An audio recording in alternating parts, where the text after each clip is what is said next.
welcome sa episode 2 ng Cooking Like a Pogi Shorts. Bale, ngayon gawa tayo ng isang mabilis na recipe. Ito yung tomato and cheese egg crepes. Simple lang, gawin natin mabilis. So, una, gawin natin yung batter. Ang gawin natin to flour. This is about 4 tablespoons o mga 60 grams, 50 to 60 grams. This is enough for around 4 crepes. So, ang ilalagay natin dyan, ihalo natin sa kanya, dry ingredients, sugar, para lang lumasa. Ang 2 kutsarang sugar. And then seasoning, salt and pepper. Salt. Extra salt at konting pepper. Lagyan natin siya ng isang itlog. Okay. And ating milk. Pwedeng water kung gusto mo. Mas gusto ko lang yung timpla ng milk. So, konti lang muna. Then, whisk it in. Anong consistency ang gusto natin dito sa batter? Parang pancake mix pero mas malabnaw. Mas malabnaw siya dapat sa pancake mix. So, yan.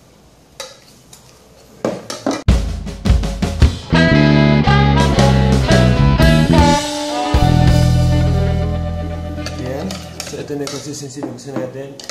Malapot siya, pero hindi siya super lapot. Dapat ganyan lang. Nag-run lang siya off the whisk. So after nyan, tatabi muna natin siya. Gagawin natin yung topping, yung fillings natin sa crepe. So there, gonna roll yung, i-dice natin yung tomatoes natin.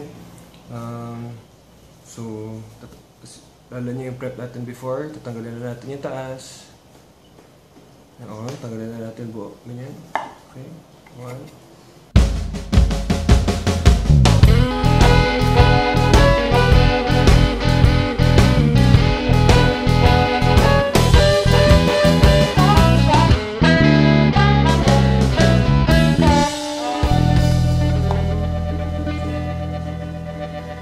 Chop yung kamatis natin. Tabi natin ito. Natin gagamitin niya. Yung cheese. Yung cheese ko, pinili ko, meron ako ngayon, Emmental, sorry. So, usual preparation lang, pag gusto mo siya matunaw, i-grate natin siya.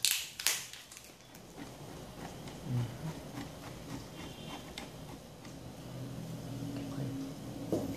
Then, ready na natin yung lulutuan nating pan. So yan, pinapainit natin yung pan. Habang hindi pa siya ganun kainit, lagyan natin yung butter.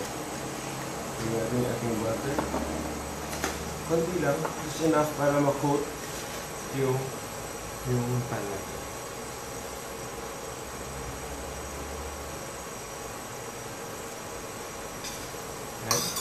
Okay.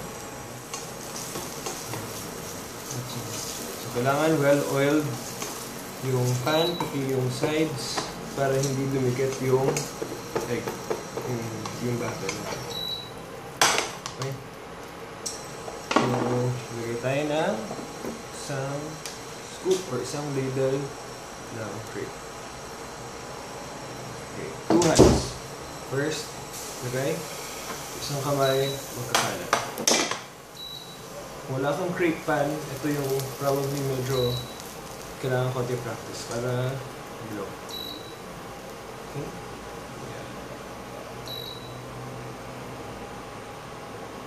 Yeah. Okay. At hayaan lang natin siya. Okay? Makita mo, hindi siya nakadikit. See? Na-lift mo yung sides. Pag medyo luto na siya, parang hotcake yung nagbubula-bula na. Kung start siya magbabawa, lagay mo na yung toppings mo. Lagay mo na yung cheese. Banda dito sa may 2/3. Banda 2/3 ng dish. Yan. Yung pag dyan. Yung ating kamatis.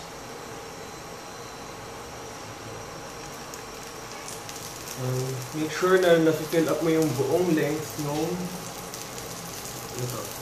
And then, so probably yung pinaka-weird na part, folding. out. So, to fold, natin. To fold, 1, 2, fold once, yeah. And then, fold,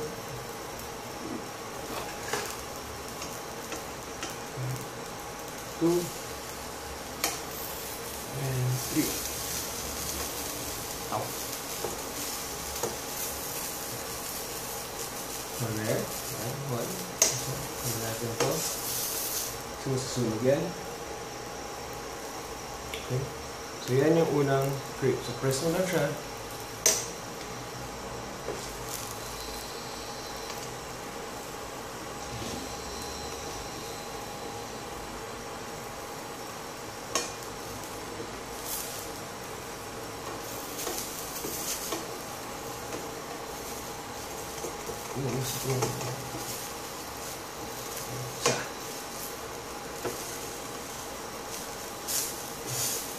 One egg crepe. So na yan. Saan siya? Saan ba yun? Tagulan natin ito.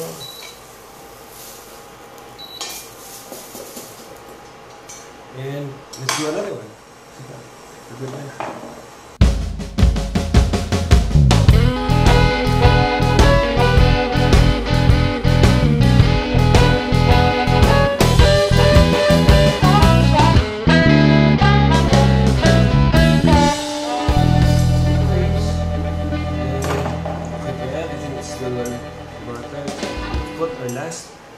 The last of our batter. So again, 2 hands.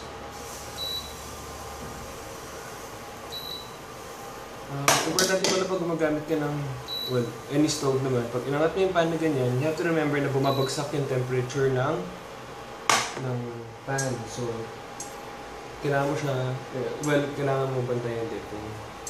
Hindi naman siya masyadong lalamig. Pero for some dishes like steak, pagka inangat mo siya sa fire, babagsak yung heat, baka hindi maganda yung pag-sear. So yan, so cheese. Then, rest of our kamatis.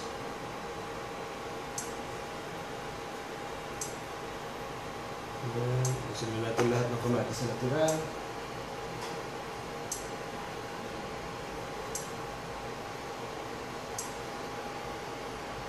Cheese.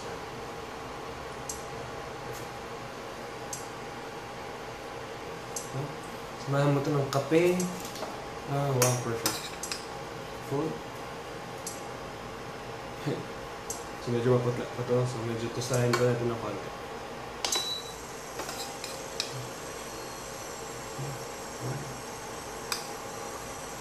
1, 2, 2,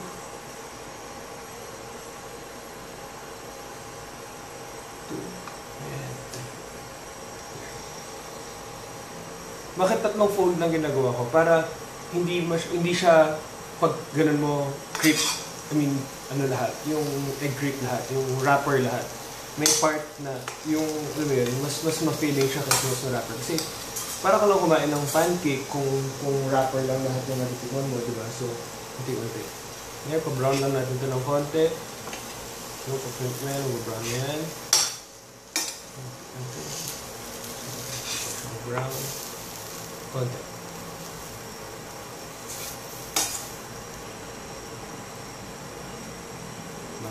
Sobrang nice. Sobrang nakakatawa. So, ito na. Moment of truth. Tikman natin yung ginawa nating egg crepe. So, there.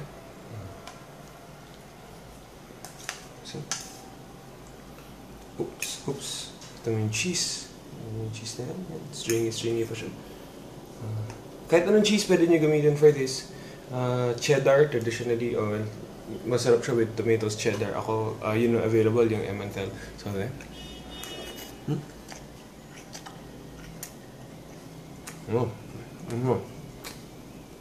See, perfect yung nipis, no crepe. Hindi mo na kailangan pumunta sa crepe shop. In 15 minutes, nakagawa ka ng crepe. Ano gusto mong topping, pwede mo lagay.